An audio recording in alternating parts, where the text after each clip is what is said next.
it's Jessii Vee. So today I'm wearing a big scary, what kind of animal is this? Jaguar. I don't really know why I was attracted to this sweater. It was on sale on Black Friday and I was like, oh, that's kind of like weird, but I like it. So I got the jaguar sweater. It is a jaguar, right? I don't know my animals. Is it a jaguar? I don't know. It's some sort of scary beast. And for some random reason, there is lightning on the arms. You see?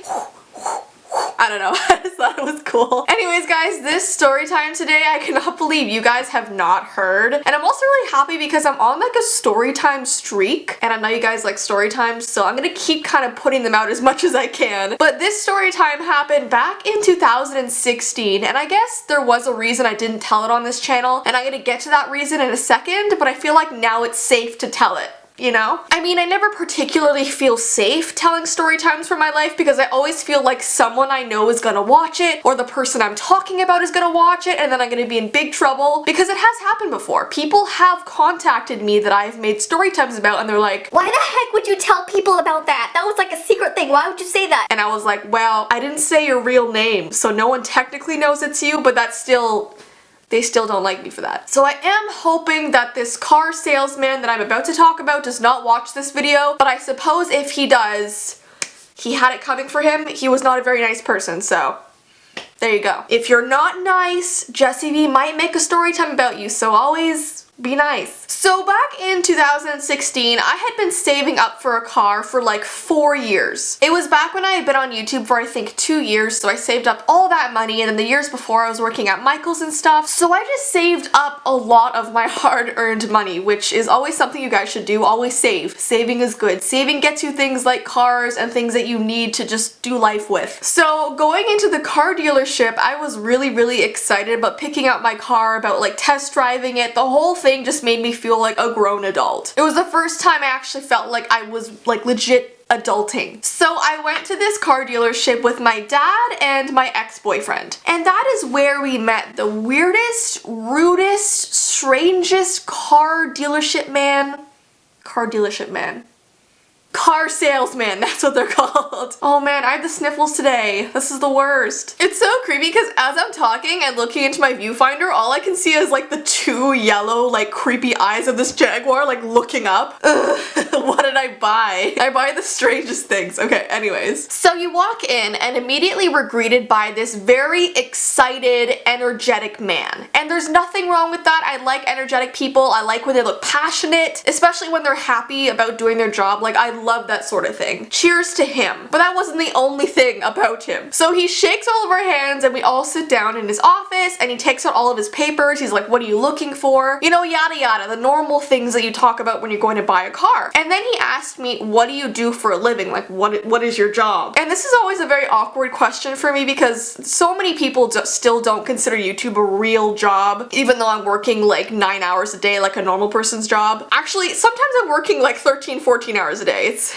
Sometimes it's very long. But to a lot of people who aren't familiar with like YouTube and social media platforms, to them it's like we're aliens, you know what I mean? So my first thing to say is usually social media influencer instead of YouTuber because I feel like that's easier to understand. So I was like, hey, yeah, I'm a social media influencer. And he's like, a social media who be what? So then unfortunately I had to explain to him that I was a YouTuber. I had to say kind of what it entailed. And like most people, when you tell them that, they're always like, wait, so you can like make money on that? So you're telling me you just sit at home and you like take out your camera and like take a couple little videos and then you post it online and then people like watch it and you make a ton of money? And I was like, well, I don't make a ton of money, but yeah, I sit down, I film stuff, I edit it myself, I think of ideas, I do all the research, I basically do everything myself. And I'm trying to explain this to him and he was like, oh gosh, I wish I could just sit at home and like take out my little camera and take a couple videos about my day and post it and be a millionaire. And I was like, again, not even close to being a millionaire. And they're not little videos, they're actually a lot of hard work. So then, and this is the most embarrassing thing that anybody can do after I tell them I'm a YouTuber, he turns on his computer and he's like, okay, type in your username. Type in, if you have such a big channel and you're a big YouTuber, why don't you type in your channel name then so I can see? So I was definitely very hesitant, but I typed in my channel name for him and all of my videos popped up and he saw that I was actually a YouTuber and I wasn't just making that up. And then his demeanor sort of changed and he's like, oh my gosh, you do have a big following. Wow, I'm really impressed. Is there any way I can get some merch or something? Can I get some free merch or something? Can you bring me some like t-shirts and some sweaters and stuff? I probably have some nieces or something that would watch you and like take some merch from you. So like, because I'm like a polite person and that's not like a big deal, I guess, I was like, yeah,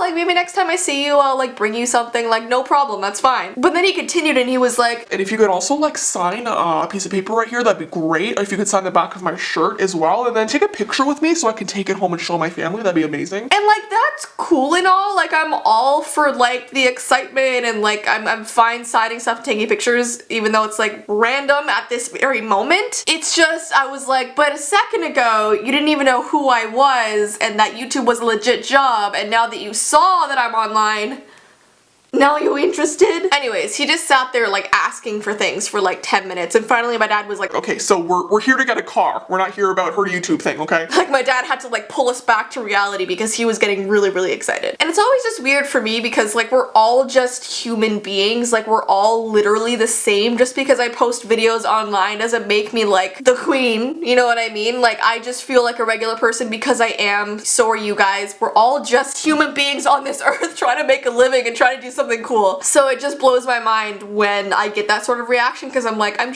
my name is Jessica and I'm just here making videos. So anyways, we continue writing up this paperwork and talking about the car, and then he gets sidetracked again. This guy was very jumpy and all over the place and would like start talking about the car that I wanted to get and then he'd like go off on a tangent and talk about something else. So suddenly he was like, so since you have a big YouTube channel, I want to talk to you about what I have because I have something impressive as well. By the way, let me just cut the story here for 1 second. If you guys are having some deja vu here and you're like, wait, I think I've heard this story before, it is because the day it happened, I went on my Snapchat and did a whole rant about it. And I don't have a ton of people on Snapchat, especially back in 2016, so probably about 5,000 of you have heard this story before.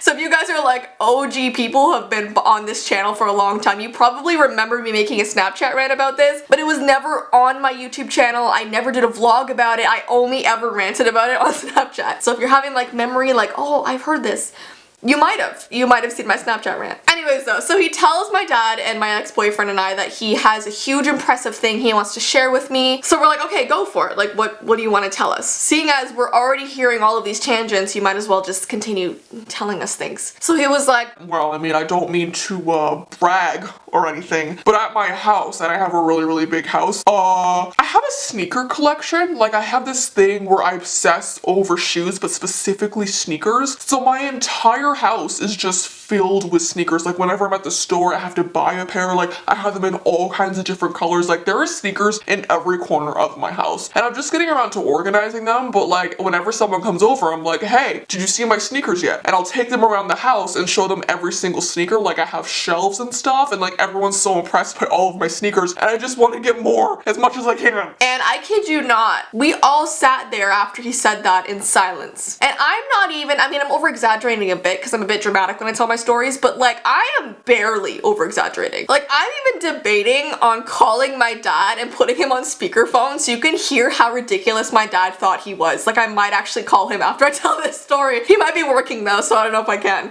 but I will try. So I think he like was kind of weirded out by our long awkward pause. So he just continued talking and he was like, and by the way, this is not an over exaggeration. Like this is an over exaggeration. I can't talk. What I'm about to tell you is legitimately what he said, okay? So he continues and he goes, so I don't usually share this information with a lot of people, but since you guys are like cool and you're a YouTuber, I might as well tell you, you know what I mean? So if you ever like go to my bedroom, like the bedroom of my house, you'll see there's like a circular sort of line on the floor, and that's because if you go over to the wall and you press a button, the floor actually lifts out of the ground and starts rotating around, and out of the ground comes these shelves and shelves of sneakers, and it's like this huge trophy just coming out of the ground and spinning, and there's lights and the music comes on, and you're literally standing in my bedroom and there's this huge just thing of sneakers spinning around. It's like a store. And he just will not stop talking about his sneaker collection. Okay, I have to call my dad right now, okay? Just give me 1 second. Oh no, I just texted him. I don't know if you guys can see, but he's at work and he just got on a business call. I really wanted to call him so you can hear. I'll just tell him it's okay. Darn, I really wanted you to hear him. Okay, that's alright. So anyways, he told us that like crazy story, and when he finished, he like waited for us to like react, and I think he thought we were gonna be like, Oh my gosh, really? Can we go to your house and see it? but we just sat there and still looked at him, and I was like, how do I even respond to this? And you know when you're trying to just be like nice because you don't know how to react, and you're like, Oh, that's... Alright. and then once again my dad was like, All right, so we're here to talk about Jess's car. So can we please just get back to Jess's car? so then we all end up getting in the car to do like a test drive. So he drives us around first, takes us on the highway, and he's talking about like the different parts of the car and showing us how to turn on the radio and how to like use the navigator, and he's just driving around. And then he like looks at me and he's like, Okay, your turn to drive. which is like normal. So we pull over, I get into the driver's seat and he gets into the other side, and so I start driving, and every like 5 minutes he's like, Faster! Faster! and I'm not a slow driver, okay? But I also don't want to get pulled over to get a ticket, you know what I mean? So like I'm driving like at the speed limit, slightly over, like the normal amount that you're supposed to drive. But every second he's leaning over to me like right up to my ear and he's like, Faster! I said drive faster! and it's making me uncomfortable because I've never driven this car up until now, and you know when you're just doing something new and you don't want to overdo it because you're not comfortable yet? I wasn't comfortable in this car, and I mean, yeah, it was a nice car, I liked it, but I wasn't ready to like drive over a bridge to the other side, you know what I mean? You know those bridges that like open like this and in movies they like drive over it, you know? I wasn't ready for that yet. But I don't know, it was like he was thinking I was like in the game of Mario Kart or something. Like, Drive into the mushroom over there. Get over the cliff. I don't know if this guy had like 12 coffees before he met me, but he was crazy. So then we pull off the highway and we're on the last stretch of road to get back to the car dealership, and he's like, Okay, you're on the last stretch of road here. This is your last chance to press on the gas as hard as you can. and I was like, you know what, I'm not really comfortable doing that. I'll drive a little bit faster, but I don't want to like go like 400, you know what I mean? And like a lot of you watching are probably like, Wow, Jessii, like, are you a wuss? Are you a wuss? but like, I have anxiety, you know what I mean? So I was pressing down on the gas and he was like, Harder. Press down harder. Press down harder. and I could see like my ex-boyfriend in the backseat getting uncomfortable, my dad was getting uncomfortable, like everyone was just really uncomfortable, the vibe was not very good, so he eventually got frustrated with me and he's like, Fine, just pull into the dealership because you're obviously not driving fast enough. so anyway, even though he was being a complete doofus, I still decided that I wanted the car because I really liked it, so we went back in and we had to like sign all the paperwork and do everything you need to do when you're buying a car, and my ex-boyfriend had to go to the washroom, so he stepped out for like 5 minutes or so, and the second that he left, and my dad was literally in the room for this car salesman looks at me and he's like, Who is that guy? and I was like, oh, like, that's my boyfriend, and he was like, It shouldn't be. I kid you not, this is not an over-exaggeration. This is literally what he says. I'll always remember it. And this is part of the reason why I never told this story on my channel, because I never told my ex-boyfriend what this guy was saying about him because it was so cruel, and it's not something you just like go and tell someone, you know what I mean? So he's never heard this, so while we were dating, I didn't want to just put this on the internet because I didn't want him to see. But now that we're not together and life has moved on, and that was like 2.5 years, almost 3 years ago, I think it's probably okay to tell now, even though I still wouldn't want him to hear this because it's cruel. It's so cruel. But anyways, he was like, That shouldn't be your boyfriend. and I was like, well, it is, so that's my choice. And this is where I really started to get irritated, and like this part of the video is not even funny anymore. I was just so, I should have walked out. I should have walked out at that moment. I should have reported him. I should have called his manager. But it's such, I think when you're in those situations, and listen, I did defend him, but I think when you're in those situations, it's such a bizarre thing to hear from somebody because it was so random, and in the moment you're like, wait, is this guy actually telling me this? It's just so bizarre. It almost felt like a dream because a normal person doesn't just talk to someone like that. But he was like, Yeah, that guy's not good enough for you. He's just not good enough for you. Like, you're a YouTuber, like, who's he? and that is so messed up because no one's better than anybody. I don't care if you're King Triton, you're not better than anybody, you know what I mean? As I said at the beginning of the video, we're all people, we're all the same, and he doesn't know my life, and he doesn't know who my ex-boyfriend was. He doesn't know him personally, so who is he to say that, you know what I mean? Doesn't even matter who it was. He could have said it to my sister, he could have said it to my cousin. It's still not okay. But yeah, he was like, You deserve someone who's on the same level as you know what I mean? and I was just like, no, I actually don't know what you mean, and I prefer not to talk about this anymore. Like, I was so angry, and my dad was also like staring him down. I thought my dad was about to like jump on him.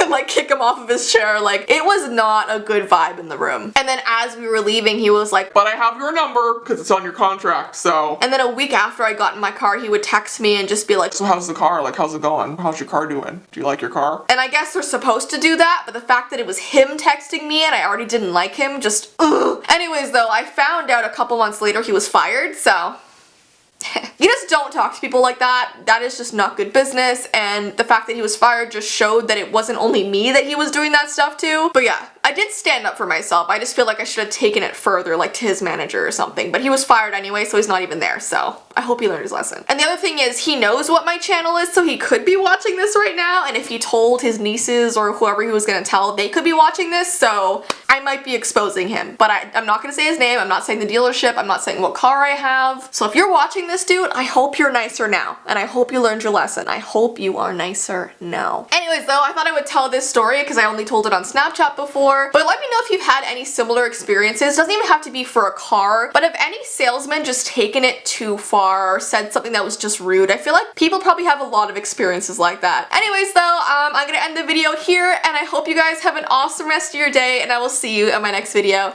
Bye!